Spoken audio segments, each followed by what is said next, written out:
I'm like actually up like this in the damn screen like, oh shit, I can't believe I'm seeing this.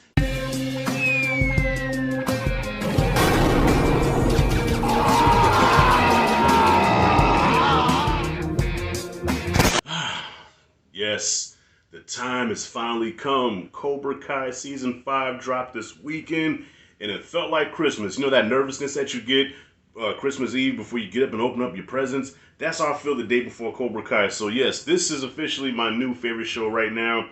Has potential to make my Mount Rushmore. Season 4 I wasn't really crazy about, but yo, let me get into Season 5 right now. There is so much that I want to say about this season, but you know what? I'm going to save some of it for the live streams. I got a couple of live streams that I got invited on. I might even do a live stream myself because there's just so much to unpack, so much to talk about.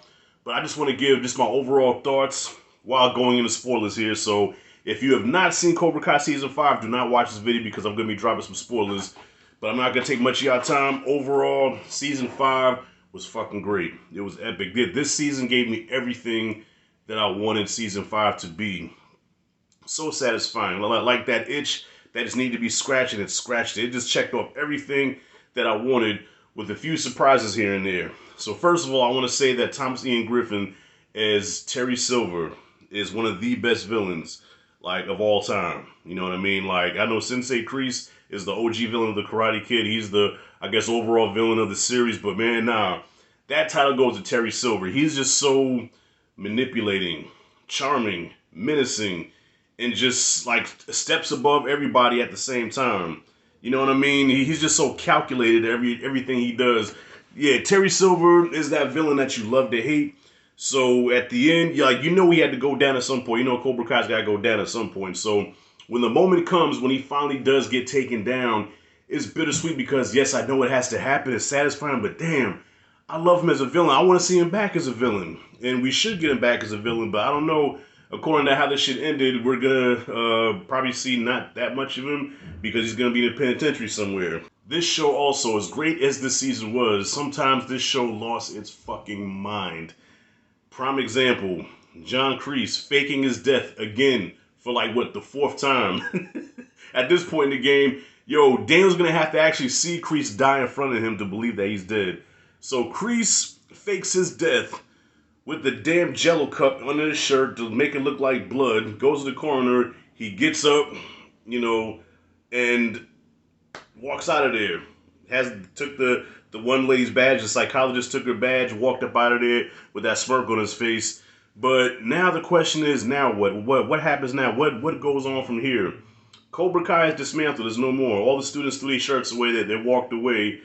And Kreese has been painted to be a villain among Cobra Kai. He's painted as a traitor, not trustworthy. You know what I mean? So why would anybody want to go to him again? And the one person he did have in his corner, Tori, even she's not fucking with him no more. So what does he do from here? Johnny's not fucking with him. Nobody's fucking with Kreese.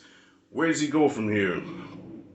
I assume the one ally he probably will have is the lady sensei. She was a bad motherfucker too. That chick was, she was ruthless. I think that was a little girl when they were doing the training where him and Silver were young and they were fighting in front of Kim Sung Do. I think that's what his name. I don't know, for some reason that scene reminded me of Ken and Ryu from Street Fighter training together. So yeah, the little girl and Kreese looked like they had a connection. Okay, so I guess that might be the only ally he has. I don't know.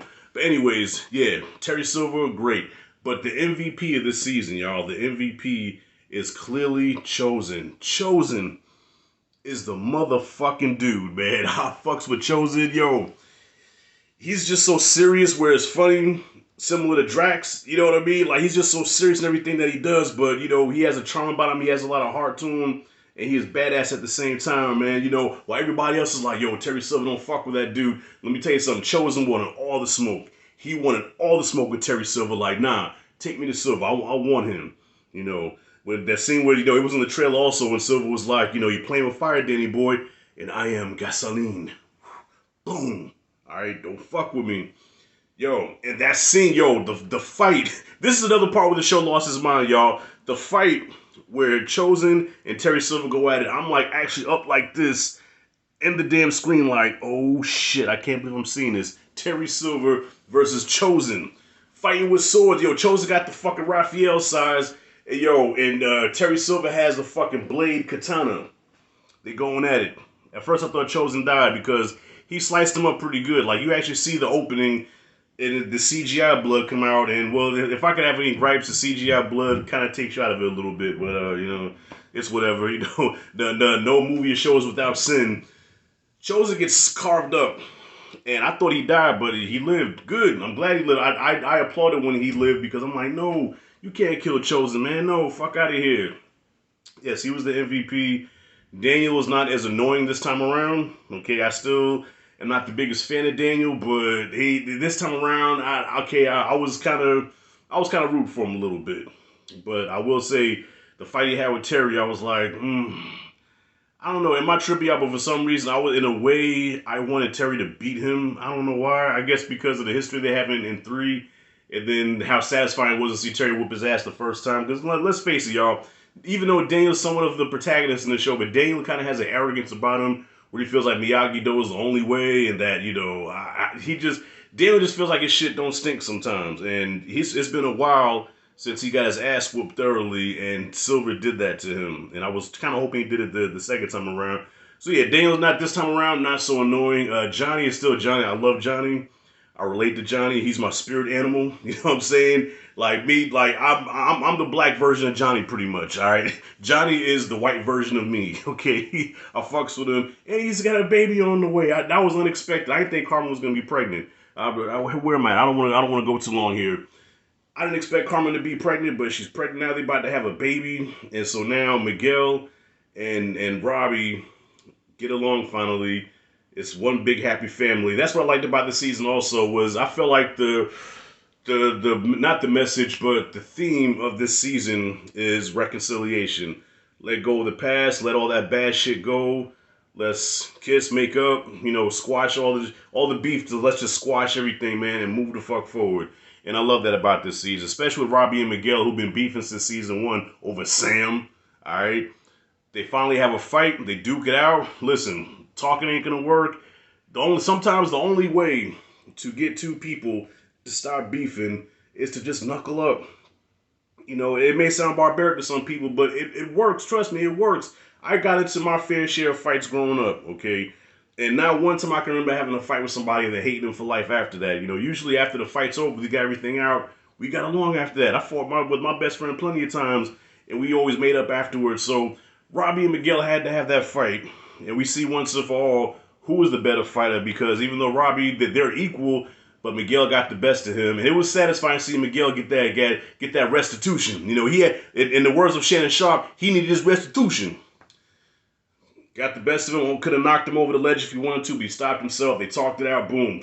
Be cool. I love this season, y'all. I can go on and on about it, but I'm gonna save it for the live stream.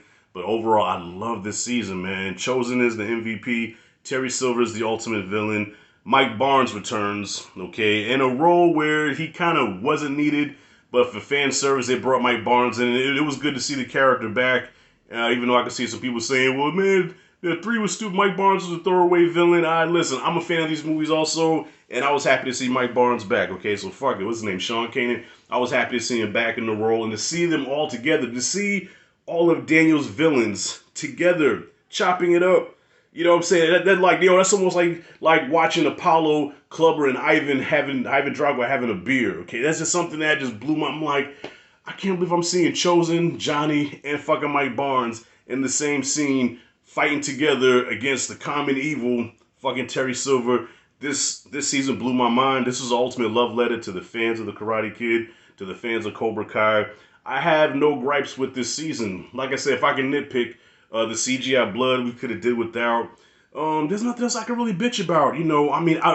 If anything, okay, I wish we had a menacing Cobra Kai student that we believe is almost invincible. Like in the first movie, Johnny was that invincible dude. We're like, okay, how's Daniel gonna beat this guy? You know what I mean? And I feel like we don't have that. I mean, they're trying to make that out of Kenny. And even though they're trying to make Kenny a badass, and, shout out to the actor, he's doing a great job, for a guy his size, he's pulling it off. But I don't believe that Kenny is like that unbeatable Cobra Kai villain that it's gonna take everybody to beat. You know what I mean? Even though Terry Silver told him that fucking, what's that shit called, that fucking silver bullet, where he almost killed Hawk. I said, damn. I said, okay, Kenny came up in the game because Kenny just took down the fucking champ and almost killed him, and did it to Robbie too. I thought he was gonna kill Robbie with that silver bullet shit. But I don't buy him. I don't buy him in that, man. And Tori, you know, I really sympathize with her this season because after what happened last season, you no longer see her as a villain, but as a character, as a not broken, but a troubled character, a troubled kid who is kind of forced to stay in Cobra Kai. Also because she's trying to help out Kreese, but now that she knows that Kreese ain't got her back, she feels like she has nobody. And so her character had a crazy arc this time because, you know, she's no longer Cobra Kai now. She's turned her back. She's, you know, I guess she has stuff to figure it out. She got Robbie back. And, yo, I love this season. What the fuck can I say? I loved it. And the way it wrapped up, the way the season wrapped up almost was like the ending of the 80s action movie where you hear the cops and the sirens and everything come out. Everybody's all bruised and bloodied and hugged up with their loved ones and kissing and hugging and joking and shit. That's okay. This is like a Die Hard, Lethal Weapon type ending. You know what I mean? So, yo, wrapping it up, I gave Cobra Kai season 5 an A fucking plus. All right, better than last season. One of the best so far in the series. Loved it, and can't wait to talk about this in detail even more on whoever's live stream that I'm on. All right, that's it. That's all. A pluses are what I got for Cobra Kai. What did you guys think about this season? Comment freely below. Let me know what you thought. If you like and dig this content, like and subscribe, notification bell in the corner. This is Rashad G signing out. See you in the next video.